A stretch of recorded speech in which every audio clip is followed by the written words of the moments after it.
다 상관없어요. 지금의 우리만 봐주세요. 그 말과 함께 그녀의 얼굴이 가까워졌습니다. 빗물이 맺힌 입술이 제 입술에 닿았고 저도 모르게 눈을 감았습니다. 그 순간 모든 경계와 망설임이 무너져 내렸습니다. 선생님이라고 부를까요? 아버님이라 부를까요? 윤난 오빠라 부를까요? 저는 그녀의 가슴에 얹어진 제 손을 꽉 쥐었습니다. 뭔들 상관없어. 유정아, 일단 옷이 너무 젖었으니 다 벗자. 제가 벗겨드릴게요. 그날 밤 우리는 처음으로 서로를 받아들였습니다. 서로를 놓지 못한 채 새벽까지 격렬하게 끌어안았습니다. 구독 버튼을 눌러주시면 매일 6시 어디서도 들을 수 없는 감동적인 사연들을 들려드릴게요. 늦여름의 폭풍우가 시골 마을을 덮친 밤.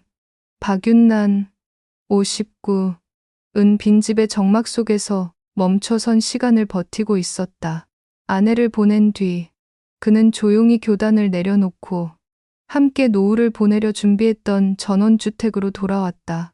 아침엔 텃밭을 돌보고 저녁엔 강가를 산책하는 규칙적인 날들이 이어졌지만 평온은 곧 고독이 되었다.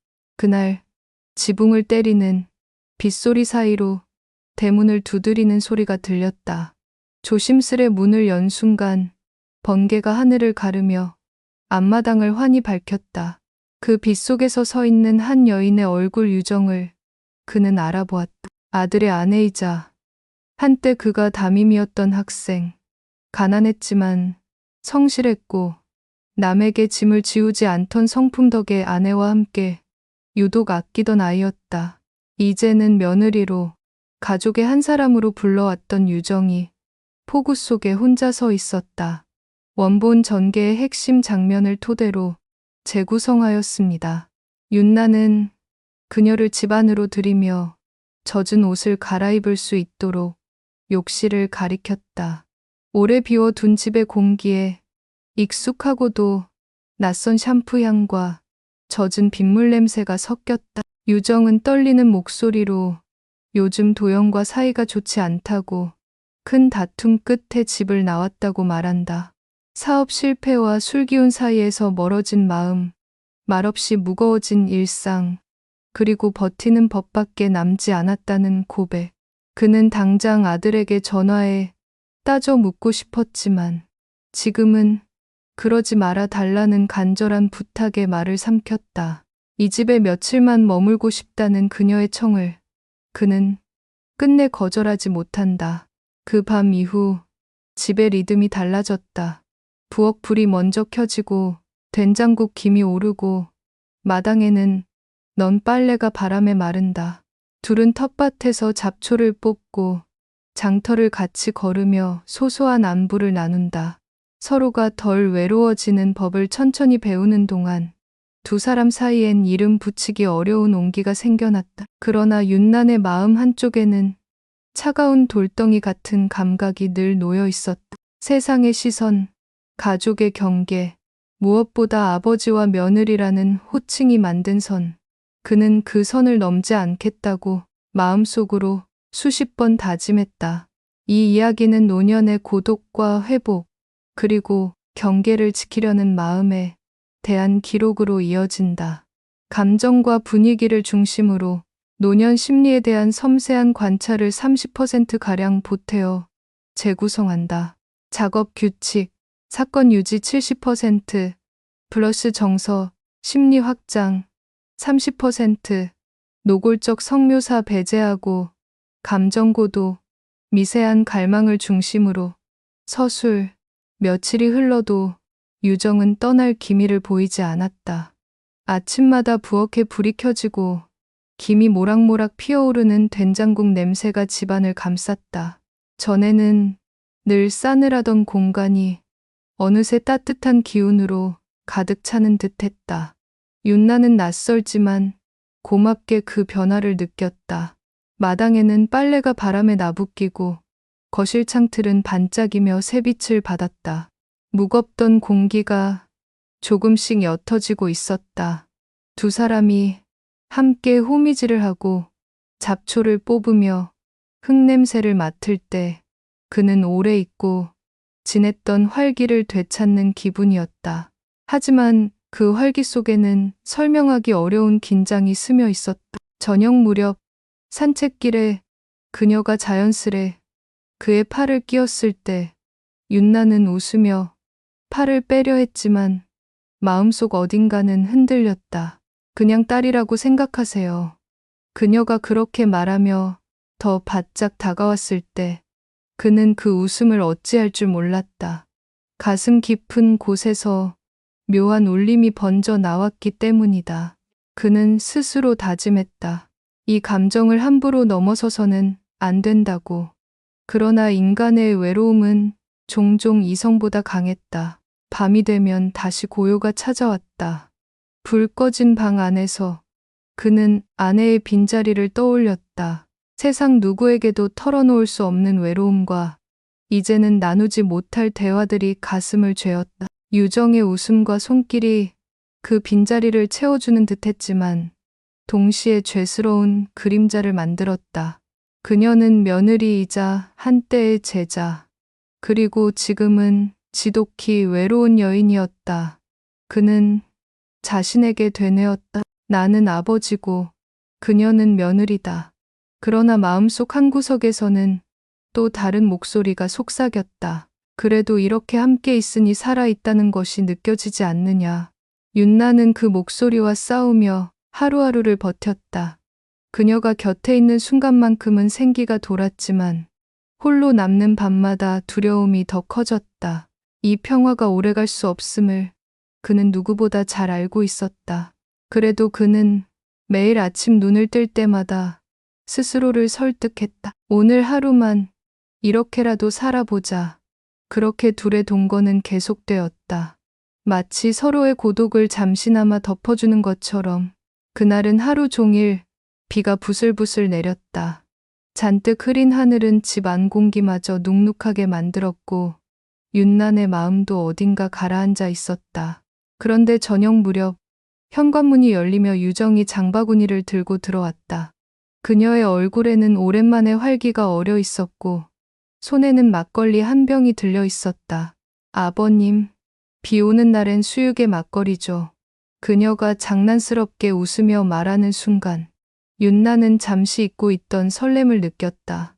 부엌에선 고기 삶는 냄새와 김이 피어올랐다. 둘은 나란히 서서 냄비를 바라봤다. 그녀가 젓가락으로 고기를 집어 접시에 올려주며 아버님이 먼저 드셔보세요. 맛있으면 저도 먹을게요. 라 했을 때 그 목소리와 눈빛이 이상하게 가슴을 간지렸다. 그는 애써 아무렇지 않은 듯 고개를 끄덕였지만 마음 한구석에서는 오래된 얼음장이 서서히 녹아내리는 듯했다. 술잔이 부딪히며 맑은 소리가 울렸고 막걸리의 부드러운 단맛은 그의 가슴을 따뜻하게 적셨다. 오랜만에 느껴보는 가벼운 웃음과 대화가 방 안에 흘렀다. 그러나 즐거움은 오래가지 않았다. 갑작스러운 강풍이 마당을 스쳤고 낡은 창고, 지붕이 들려 날아가는 소리가 들렸다. 두 사람은 급히 밖으로 뛰쳐나갔다. 빗줄기는 그들의 온몸을 순식간에 적셔버렸고 옷은 피부에 달라붙어 몸선을 그대로 드러냈다. 헐레벌떡 집 안으로 돌아왔을 때 그녀의 젖은 머리칼에서 떨어지는 물방울이 바닥을 적셨다. 눈이 마주친 순간 방 안에는 묘한 침묵이 내려앉았다. 윤나는 마음속에서 경계와 갈망이 동시에 솟구치는 것을 느꼈다. 아버지와 며느리, 스승과 제자라는 이름이 무겁게 가슴을 누르는데 그 무게만큼 외로움이 강하게 당겼다. 그는 속으로 수십 번 외쳤다. 이건 안 된다. 멈춰야 한다. 하지만 동시에 누군가와 이렇게 가까이 있다는 게 얼마나 오래된 일인가 하는 생각이 파도처럼 밀려왔다. 눈앞에서 젖은 채 서 있는 유정의 모습은 그에게 또 다른 질문을 던졌다. 사람은 결국 사랑과 온기를 갈망하는 존재가 아닌가. 그날 밤 두 사람의 마음속에는 피할 수 없는 혼란과 떨림이 함께 자라나고 있었다. 밤이 깊어갈수록 바람 소리는 여전히 처마를 흔들고 빗물은 창문을 두드렸다. 집안은 고요했지만 두 사람의 마음은 결코 고요하지 않았다. 젖은 옷을 갈아입고 나온 유정은 헐렁한 티셔츠 하나만 걸치고 있었다. 허벅지까지 드러난 맨다리가 방 안의 어둑한 빛 아래 선명하게 비쳤다.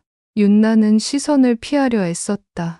그러나 고개를 돌릴수록 가슴은 더 요동쳤다.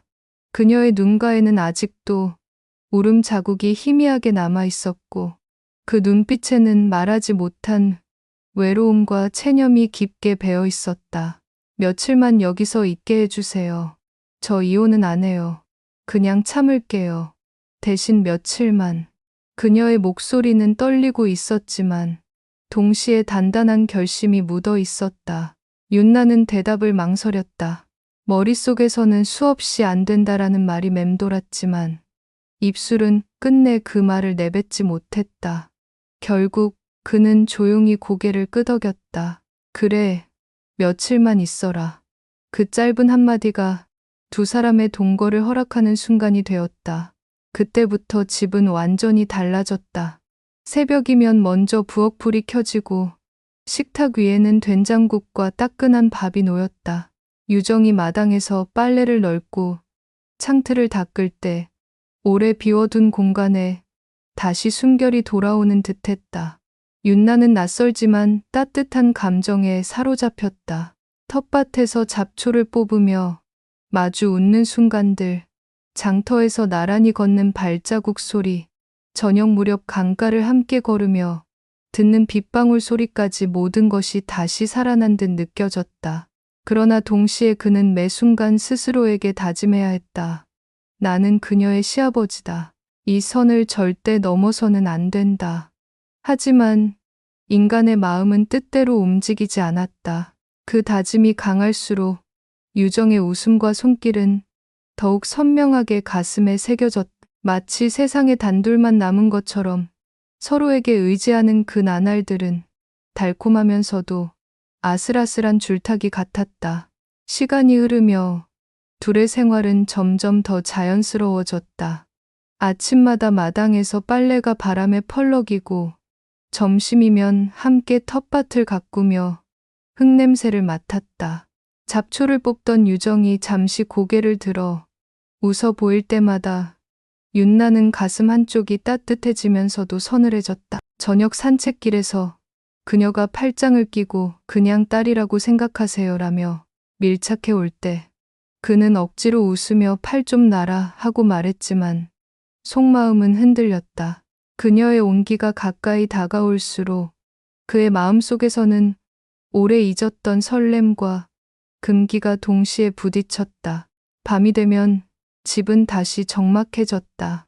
불 꺼진 거실을 지나 방에 들어서면 아내의 빈자리가 또렷하게 느껴졌다. 함께 나누던 사소한 대화조차 이제는 기억 속에만 남아 있었다. 유정의 존재가 그 빈자리를 채워주는 듯했지만 동시에 그는 점점 더 두려워졌다. 혹시 이 감정이 선을 넘어버리면 어떡하지? 세상의 시선, 아들의 눈빛, 그리고 스스로에 대한 죄책감이 마음을 짓눌렀다. 하지만 그 무거움보다 더 강렬한 것은 매 순간 곁에 있는 그녀의 웃음과 체온이었다.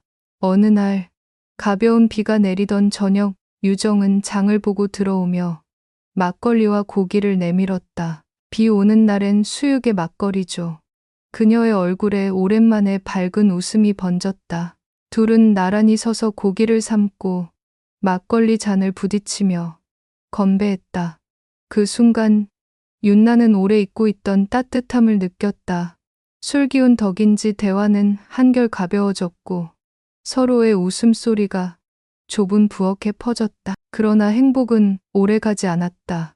갑작스러운 강풍이 마당을 휘몰아쳤다. 두 사람은 급히 밖으로 달려나갔고 창고 지붕이 들려 날아가는 소리에 허둥지둥 손을 뻗었다.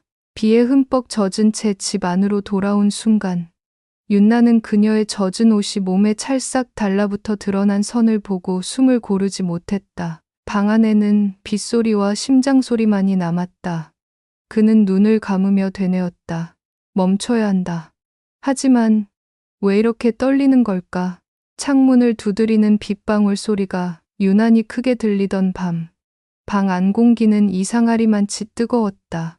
젖은 옷을 갈아입은 유정은 여전히 티셔츠 하나에 맨다리로 서 있었고 그 모습은 윤난의 마음을 혼란스럽게 했다. 그는 눈을 피하려 애썼지만 순간마다 시선이 자꾸만 그녀에게 머물렀다. 유정은 조용히 다가와 속삭였다. 아버님, 제발 제 감정 의심하지 마세요.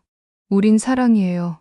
그 말은 무겁고 차갑게 굳어있던 그의 가슴을 송두리째 흔들어 놓았다. 윤나는 본능적으로 고개를 저었다. 무슨 소리냐? 난 내 시아버지다. 하지만 그녀의 눈빛은 흔들림이 없었다. 그녀는 조심스럽게 덧붙였다. 사실 전 학생 때부터 아버님을 너무 좋아했어요. 그래서 다른 누구와도 결혼하지 말아야지. 그렇게 생각했어요. 그런데 어느 날 도영 오빠가 반강제로 저를 겁탈했어요. 그래서 차라리 아버님의 며느리가 되어 평생 곁에 묶여 있어야겠다고 마음먹었어요. 그 고백은 번개처럼 그의 가슴을 후려쳤다. 충격, 분노, 안쓰러움이 한꺼번에 밀려들며 숨조차 막혔다. 그 순간 윤나는 자신이 지켜야 할 선이 얼마나 위태로운지 실감했다. 그러나 동시에 그녀의 외로움과 긴 세월 눌러왔던 자신의 고독이 하나로 얽히는 듯했다. 마음속에서 누군가 속삭였다. 이건 죄가 아니라 두 영혼이 서로를 붙잡으려는 몸부림일 뿐이다. 그는 여전히 혼란스러웠다. 며느리라는 이름, 아버지라는 위치, 세상의 눈길이 모두 벽처럼 앞을 막고 있었다. 그러나 그녀가 눈을 감고 가까이 다가오는 순간 그 벽은 바람 앞에 촛불처럼 흔들렸다. 빗소리와 심장 소리가 하나로 섞이며 방 안에는 설명할 수 없는 침묵이 내려앉았다. 윤나는 눈을 감았다. 그 침묵 속에서 자신이 어디까지 흔들릴지 스스로도 알 수 없었다. 그날 밤은 오래도록 잊히지 않았다. 빗줄기는 여전히 창을 두드렸고 두 사람의 숨결은 그 고요한 집 안에서 유난히 크게 들렸다. 낮에는 함께 장터를 걷고 텃밭에 물을 주며 평범한 전원 생활을 이어갔지만 해가 지고 불이 꺼지면 모든 것이 달라졌다. 서로 아무 말도 하지 않았지만 시선이 닿는 순간 이미 마음은 다 드러난 듯했다. 문이 닫히고 방 안이 고요해지면 서로의 온기에 기대어 긴 하루를 마무리했다. 그것은 단순한 위로 이상의 의미를 지니고 있었다. 윤나는 오랜만에 거울을 보며 자신이 달라졌음을 깨달았다. 예전에는 볼 수 없던 혈색이 얼굴에 돌고 무기력하게만 느껴졌던 몸도 조금씩 살아나는 듯했다. 유정의 웃음과 손길이 그에게 잃어버린 청춘을 잠시 돌려주는 듯했기 때문이다. 그러나 기쁨과 동시에 마음 한구석에는 언제나 무거운 돌덩이가 자리했다. 그는 알고 있었다. 이 관계가 오래갈 수 없다는 것을. 세상은 절대로 이 감정을 사랑이라 부르지 않을 것이고 아들은 언제든 이 문을 열고 들어올 수 있었다. 밤마다 그녀가 곁에서 고르게 잠든 모습을 바라볼 때면 윤나는 가슴이 먹먹해졌다. 이 평화가 언제까지 이어질 수 있을까? 그 두려움이 엄습할 때마다 오히려 지금 이 순간이 더 절실해졌다. 내일이 오지 않을 것처럼 오늘만큼은 그녀를 꼭 끌어안고 싶은 갈망이 깊어졌다. 그러나 그는 알았다. 인간의 욕망은 달콤하지만 동시에 무겁고 위험한 족쇄가 될 수도 있다는 것을.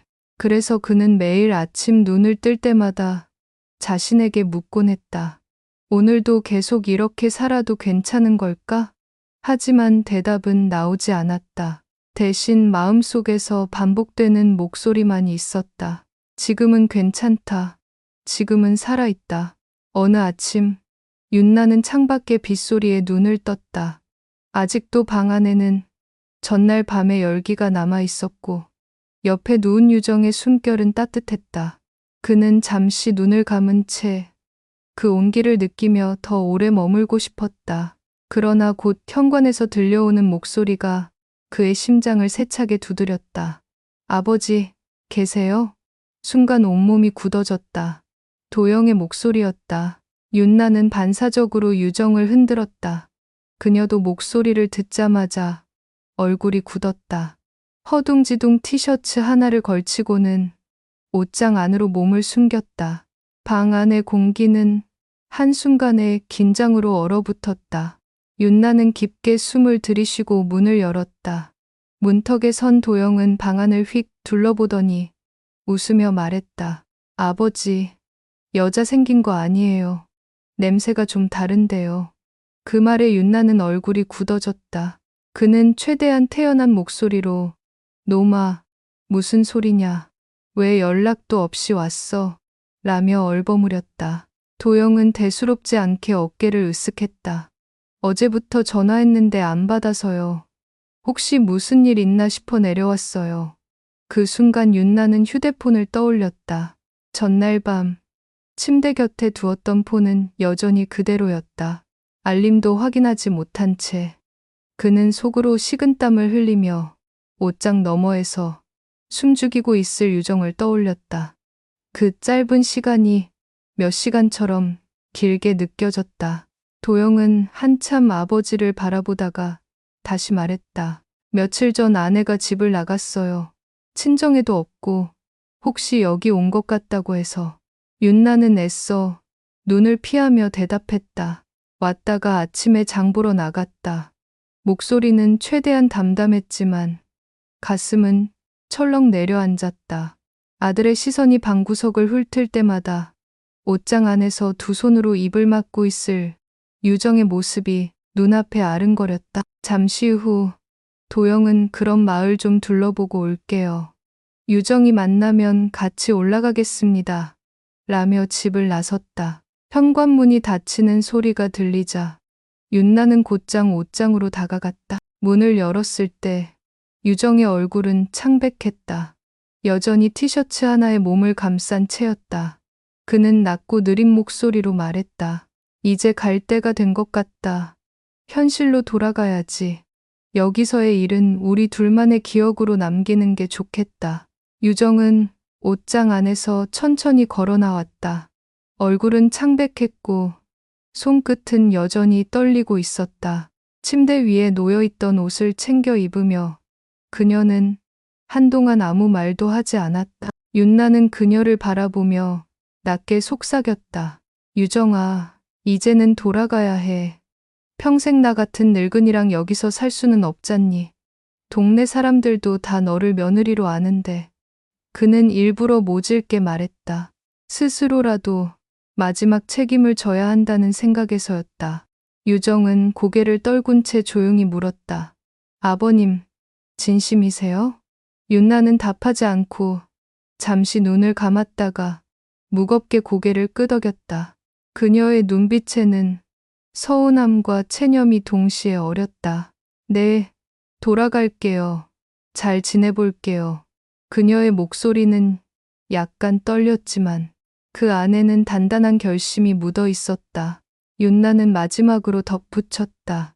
혹시라도 도영이가 또 너를 힘들게 하면 그냥 이혼해라. 그땐 내가 위자료든 뭐든 다 챙겨줄게. 걱정하지 마라. 그러나 유정은 고개를 저으며 말했다. 그건 제가 알아서 할게요. 감사했어요, 아버님. 짧고 단호한 대답이었다. 폭풍우 치던 밤에 시작된 동거는 그렇게 조용히 막을 내렸다. 그녀가 현관을 나서 마을 어귀로 향할 때 윤나는 오래도록 그 뒷모습을 바라봤다. 손을 잡을 수도 붙잡을 수도 없었지만 그 한 달 동안만큼은 분명 서로에게 의지했던 두 사람이었다는 사실을 그는 잊을 수 없었다. 집안은 다시 고요로 가득 찼다. 그러나 이번의 고요는 전과 달랐다. 여전히 외롭지만 마음속 깊은 곳에는 설명하기 어려운 온기와 그리움이 남아 있었다. 윤나는 그제야 깨달았다. 사람은 누구나 늦은 나이에도 여전히 사랑을 갈망하고 또 사랑을 통해 살아있음을 느낀다는 것을. 며칠 후 도영에게서 전화가 걸려왔다. 그는 서두르며 전했다. 아버지, 유정이가 임신했어요. 순간 윤나는 가슴이 철렁 내려앉았다. 축하한다는 짧은 말을 건넸지만 속은 복잡했다. 그 한 달 동안 숱한 밤을 함께하면서 피임을 하지 않았던 순간들이 떠올랐다. 아이가 누구의 피를 이어받았는지는 아무도 알 수 없었다. 그러나 그는 스스로에게 말했다. 그건 이제 중요하지 않다.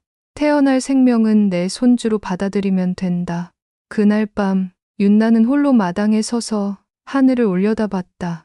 바람에 흔들리는 나무십 소리가 처음 유정이 대문을 두드리던 그 폭풍우 소리와 겹쳐졌다. 한 달간의 시간이 마치 한여름 밤의 짧은 꿈처럼 스쳐갔지만 그 강렬한 순간들은 그의 삶 깊은 곳에 새겨졌다. 결코 세상에 내놓을 수 없는 이야기지만 그것은 그가 다시금 살아있음을 느끼게 한 가장 뜨거운 시간이기도 했다. 다시 혼자가 된 전원주택에서 그는 예전처럼 텃밭을 가꾸기 시작했다. 흙을 고르고 씨앗을 뿌리며 때때로 빗속에서 서 있던 유정의 모습이 떠올랐다. 그때의 눈빛, 체온, 그리고 나눴던 모든 순간은 이제 오직 그의 마음속에서만 살아있었다. 고독은 여전히 무겁게 남았지만 그 고독 속에서도 그는 알았다. 사람은 언제나 사랑을 갈망하며 그것이 바로 늦은 나이에도 삶을 이어가게 하는 힘이라는 것을. 그렇게 그는 또 다른 계절을 맞이할 준비를 했다. 마음속 깊은 곳에 결코 사라지지 않을 한 달의 기억을 조용히 간직한 채